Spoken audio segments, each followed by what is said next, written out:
सुबह माधो जब कोठरी के अंदर गया और देखा तो उसकी बीवी ठंडी पड़ चुकी थी। उसके चेहरे पर मक्खियां भिन भिन आ रही थीं। उसकी पथराई हुई आंखें ऊपर की तरफ टिकी हुई थीं। पूरा बदन मिट्टी से लटपट हो चुका था।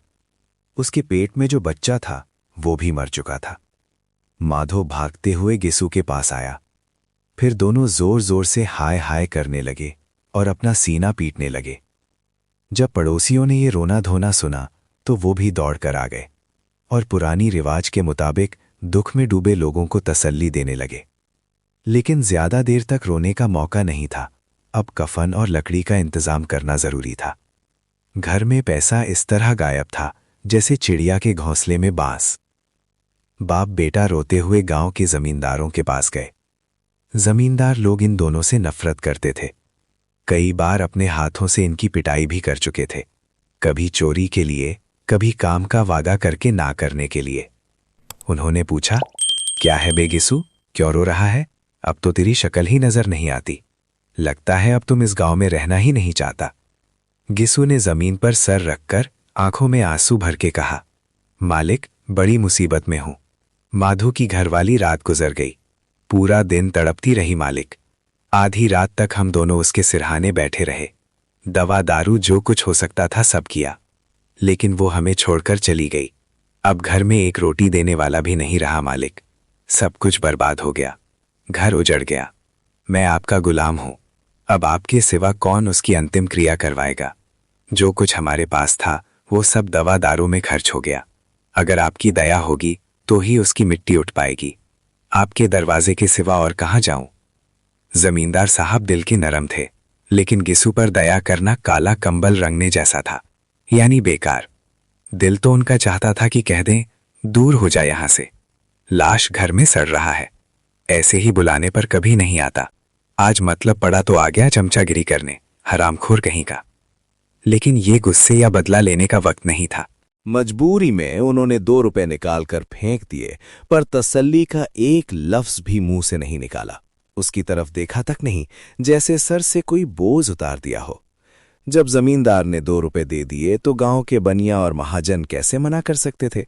घीसू जमींदार का नाम ले लेकर बात बनाना जानता था। किसी ने 2 आने दिए, किसी ने 4 आने। 1 घंटे के अंदर घीसू के पास लगभग 5 रुपए जमा हो गए। किसी ने अनाज दे दिया, किसी ने लकड़ी। दोपहर तक घीसू और माधव बाजार चले गए कफन लेने, और गांव के लोग बांस बांस काटने लगे। गांव की नरम दिल औरतें बार बार आकर लाश को देखती थीं। उसकी मजबूरी पर 2 बूंद आंसू गिराकर चली जाती थीं। बाजार पहुंचकर घीसू बोला, जलने के लिए लकड़ी तो काफी मिल गई है ना माधव? माधव बोला, हाँ, लकड़ी तो बहुत है, अब कफन चाहिए। घीसू ने कहा, तो फिर कोई सस्ता सा कफन ले लेते हैं।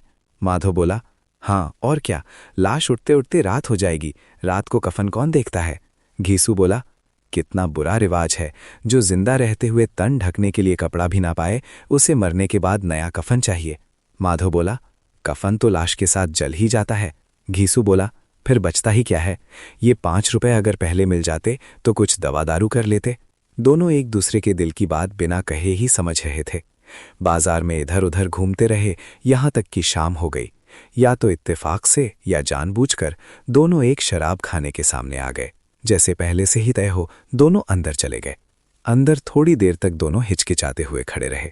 फिर घीसू ने एक बॉटल शराब ली, थोड़ी सी नमकीन चीज ली और दोनों बरामदे में बैठकर पीने लगे।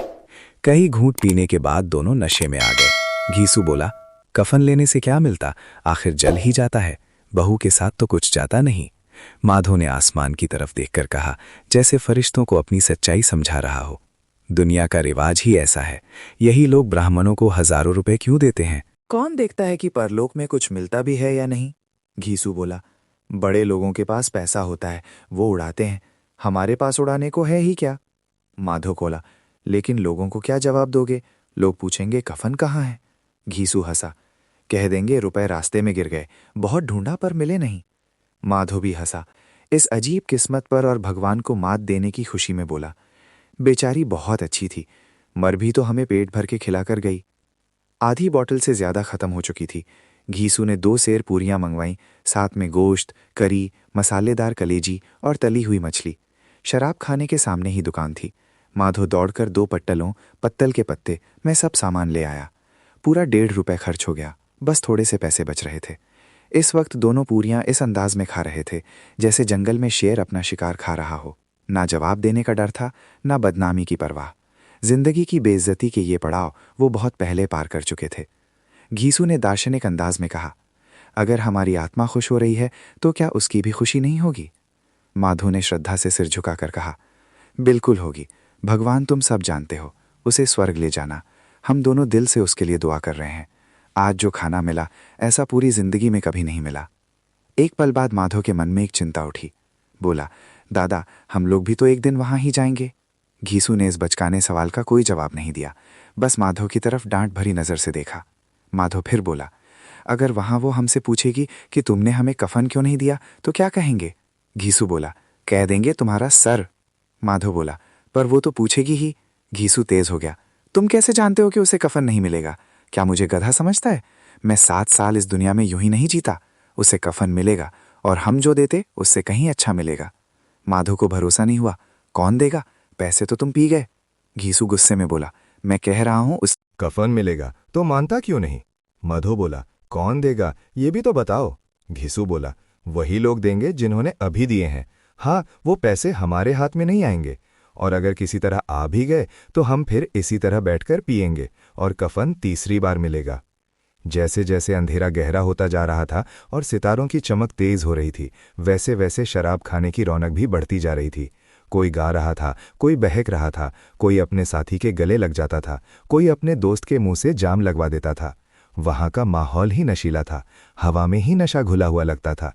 कितने ही लोग पहले ही घूंट में बेहोश हो जाते थे। यहाँ लोग सिर्फ अपने आप को भूलने का मजा लेने आते थे।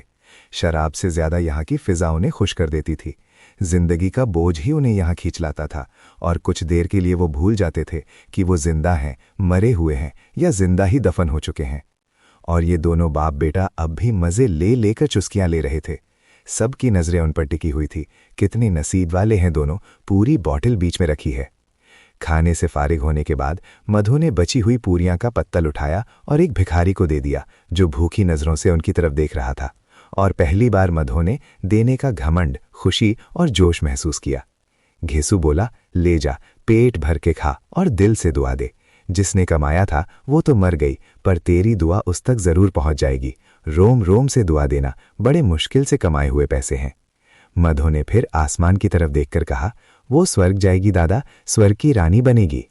घीसू खड़ा हो गया और जैसे खुशी की लहरों में बहते हुए बोला, हाँ बेटा, स्वर्ग नहीं जाएगी तो क्या, ये मोटे ताजे लोग जाएंगे जो गरीबों को दोनों हाथों से लूटते हैं, फिर अपने पापों को धोने के लिए गंगा में नहाते हैं और मंदिरों में चढ़ावा चढ़ाते हैं।